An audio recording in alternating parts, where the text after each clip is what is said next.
హృదయ విదారకం కూడా ఏడుస్తున్న పరిస్థితి ఉంది. ఆమె కూడా తడుకోలేకపోతుంది. కొడుకు ఈరోజు లేడంటే ఆమె పరిస్థితి కూడా మనం మాట్లాడించేందుకు కాదు, కానీ ఎంతో ఆమె దుఃఖంతో ఉన్న పరిస్థితి ఉంది.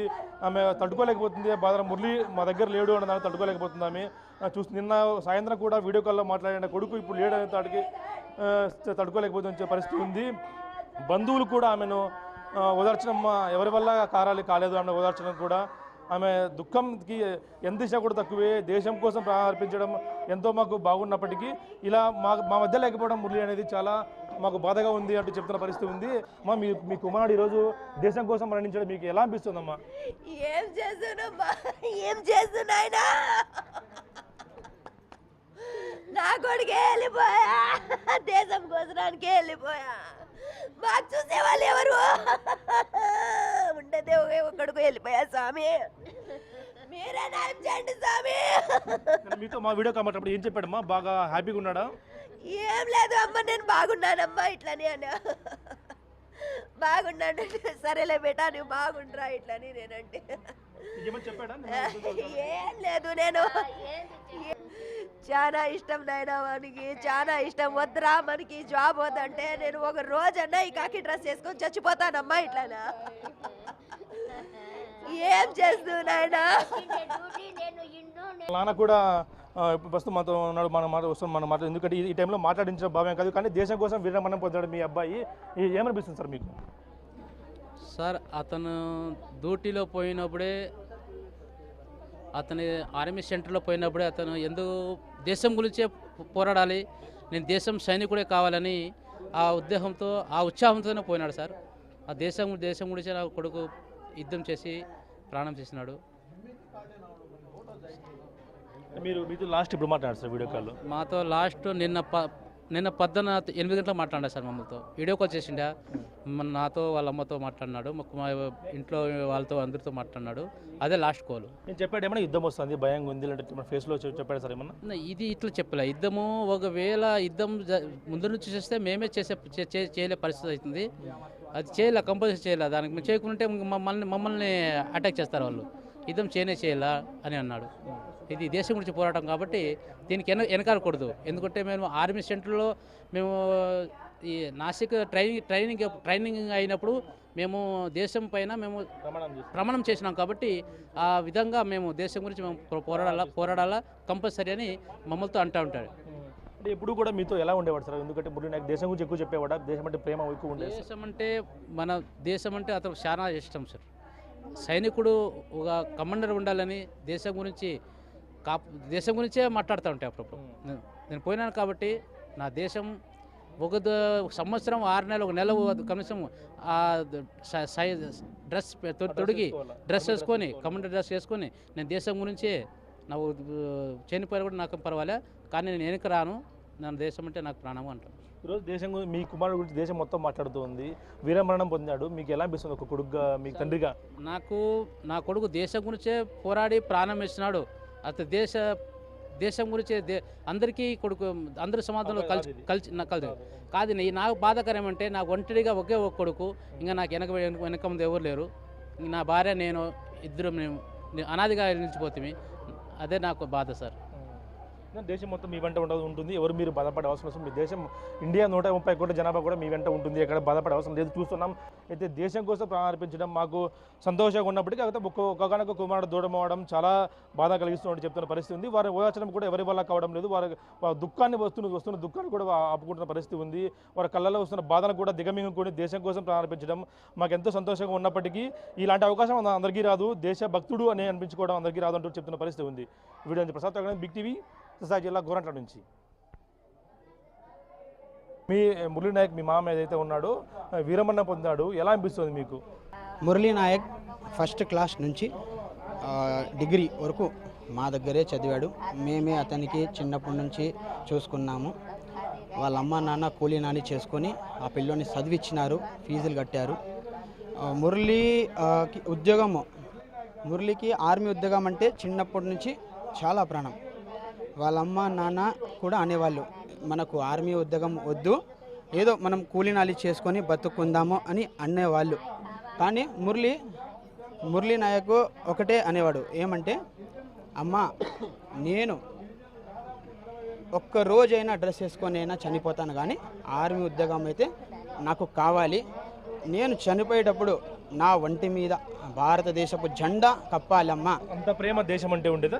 దేశం అంటే చాలా ప్రేమ. వాళ్ళ అమ్మ నాన్న ఎంత వద్దు అనుకున్నా కూడా నాకు ఆర్మీనే కావాలి అనుకునే వ్యక్తి సార్. ఈరోజు నేను మాట్లాడుతున్నది వాళ్ళ మామ, మెయిన్ మామని. చాలా కష్టపడి చదివించాం సార్ ఆ అబ్బాయికి. ఆఖరికి మెడికల్ టెస్ట్ జరుగుతున్నప్పుడు గుంటూరులో మొత్తం ఉద్యోగం వచ్చేంత వరకు మేమే సహకరించాం అతనికి. చిన్నప్పటి నుంచి బాగా చూసుకున్నాం. ఈరోజు దేశం కోసం చనిపోవడం అనేది ఈరోజు మాకు బాధగానే అనిపిస్తుంది. కాకపోతే ఇలాంటి ఒక నాయకుడు చనిపోయినందుకు మొత్తం దేశం అంతా బాధపడుతున్నారు. నేను ఒకటే రిక్వెస్ట్ చేస్తున్నాను మోదీ సార్కి కానీ, అలాగే అమిత్ షా సార్కి కానీ, పాకిస్తాన్ వాళ్ళకి వీళ్ళంత తొందరగా వాళ్ళని అంశం చేస్తే బాగుంటుంది అని నేను అనుకుంటున్నాను. ఎందుకంటే ఈరోజు మా ఇంట్లో ఒక జవాన్ ఇండియన్ ఆర్మీ చనిపోవడం జరిగింది. ఈరోజు ఆ తల్లి కడుపు అనేది ఎంతగా బాధపడుతుంది.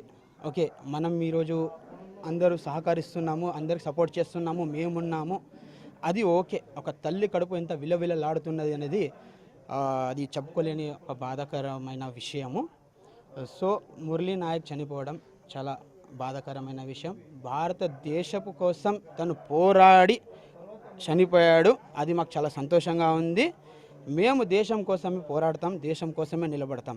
జై హింద్, జై భారత్. లాస్ట్ సార్గా మీతో ఎప్పుడు మాట్లాడారు సార్ మురళీ నాయక్? ఎందుకంటే యుద్ధ పరిస్థితి ఉంది కాబట్టి లాస్ట్ ఇప్పుడు మాట్లాడి మీతో.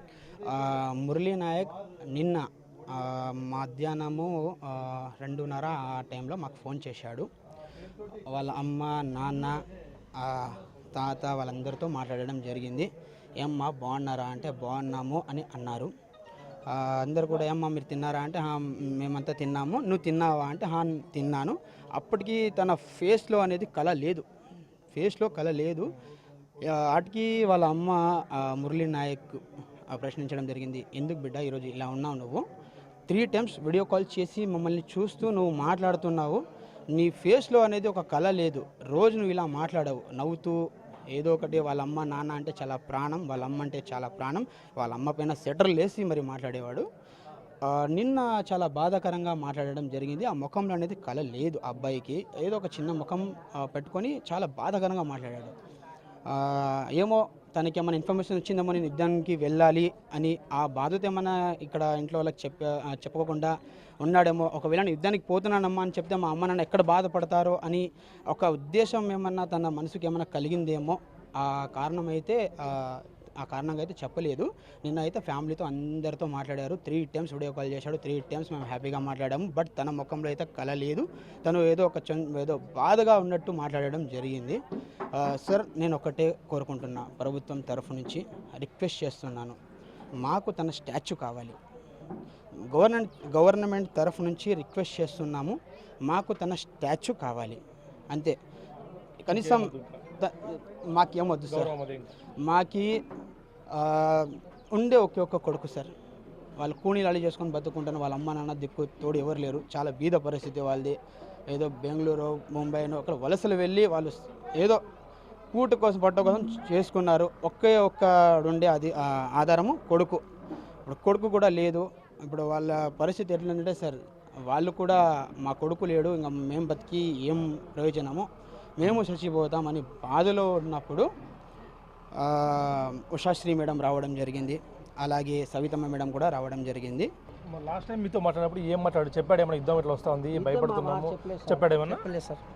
ఏం చెప్పా, ఏం పెద్ద బాగున్నాను నేను అని.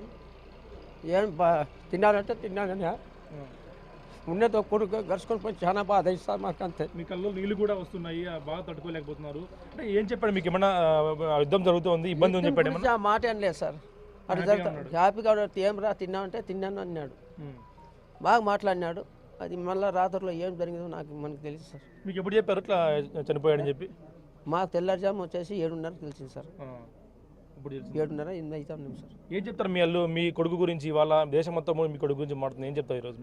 మేము ఉన్నాములే ఏం మెతపడుతుంది తప్ప అందరూ మన టైం బాగుంది, మన కోసం బాగా పోరాడినాడు, దేశం కోసం పోరాడినాడు. ఆయన గురించి ఏం లేదు, మేము ఉన్నామని గవర్నమెంట్ ఉంటారు సహకరించి పోయినారు సార్. అందరికీ ఈ మరణం రాదు, ఈ వీరమరణం రాదు అని చెప్పి మీకు ఎలా మీకు గర్వపడుతున్నారా మీరు ఇలాంటి కొడుకు ఉన్నందుకు? మీకు మా కొడుకు అయితే ఉండింటే బాగుంటుందని ప్రేమ ఉంది, కానీ అంటే జరిగిన దానికి మనం ఏం చేయలేము సార్. ఆయన రుణం అంతే ఉంది, ఆ రుణం అంతే ఉంది కాబట్టి మనం ఏం చేయలేము సార్. ఎవరు సాగు ఏం జరుగుతుందో అది పరమేశ్వరుడు తెలుసు. ఎలా ఉండేవాడు మీతో? బాగుండేవాడు మురళీను? మంచివాడు సార్, సొంతం నా తమ్ముని కొడుకు సార్. చిన్న కూడా ప్రస్తుతం మనతో ఉన్నాడు, మనం మాట్లాడే పని చేద్దాం. ఎలా ఉంది ఈరోజు మీ కుమారుడు అయితే దేశం కోసం వీరమరణం పొంది అనేక మందికి స్ఫూర్తిగా నిలిచాడు, ఎలా అనిపిస్తుంది మీకు? మాకు దేశం కోసం ఈరోజు మరణించడం అనేది గర్వతగ్గించే విషయం ఇది. అయినా కూడా మన భారతదేశంలో ఇలాంటివి జరుగుతున్నప్పుడు ఇలాంటి యుద్ధాన్ని మా ప్రాంతం నుంచి ఇలాంటి వ్యక్తి ఇలా చేయడం అనేది మేము చాలా గర్వతగ్గించిన విషయం సార్. చాలా సంతోషపడుతున్నాం. కాకపోతే లోపల బాధ ఉన్నా కూడా దేశం కోసం మరణించాడనే తృప్తి మాకు కలిగిస్తుంది. మీ అందరూ కూడా కళలో నీరు వస్తున్నప్పటికీ దేశం కోసం ప్రాణాలు అర్పించారు కాబట్టి ఆ కళ బాధలు కూడా లోపలికి ఉబికి వస్తున్న కథలను కూడా ఆపుకుంటున్న పరిస్థితి ఉంది. వీరంతా ఒకటే కోరుతున్నారు, దేశం కోసం ప్రాణాలు అర్పించాడు కాబట్టి మాకు లోపల బాధ ఉన్నప్పటికీ దేశం కోసం చనిపోవడం ఎంతో ఆనందం కలిగించిందని చెప్తున్న పరిస్థితి ఉంది. వాళ్ళ అమ్మ కూడా చూస్తూ ఉన్నాం, వాళ్ళ అమ్మ కూడా ఎంతో హృదయ విదారకం కూడా ఏడుస్తున్న పరిస్థితి ఉంది. ఆమె కూడా తడుకోలేకపోతుంది. కొడుకు ఈరోజు లేడంటే ఆమె పరిస్థితి కూడా మనం మాట్లాడించేందుకు కాదు కానీ ఎంతో ఆమె దుఃఖంతో ఉన్న పరిస్థితి ఉంది. ఆమె తట్టుకోలేకపోతుంది. బాధ మురళి మా దగ్గర లేడు అన్న దాన్ని తట్టుకోలేకపోతుంది. ఆమె నిన్న సాయంత్రం కూడా వీడియో కాల్లో మాట్లాడిన కొడుకు ఇప్పుడు లేడు అనే తాడికి తట్టుకోలేకపోతున్న పరిస్థితి ఉంది. బంధువులు కూడా ఆమెను ఓదార్చడం ఎవరి వల్ల కారాలు కాలేదు అన్న ఓదార్చడం కూడా ఆమె దుఃఖంకి ఎంత దిశ కూడా తక్కువే.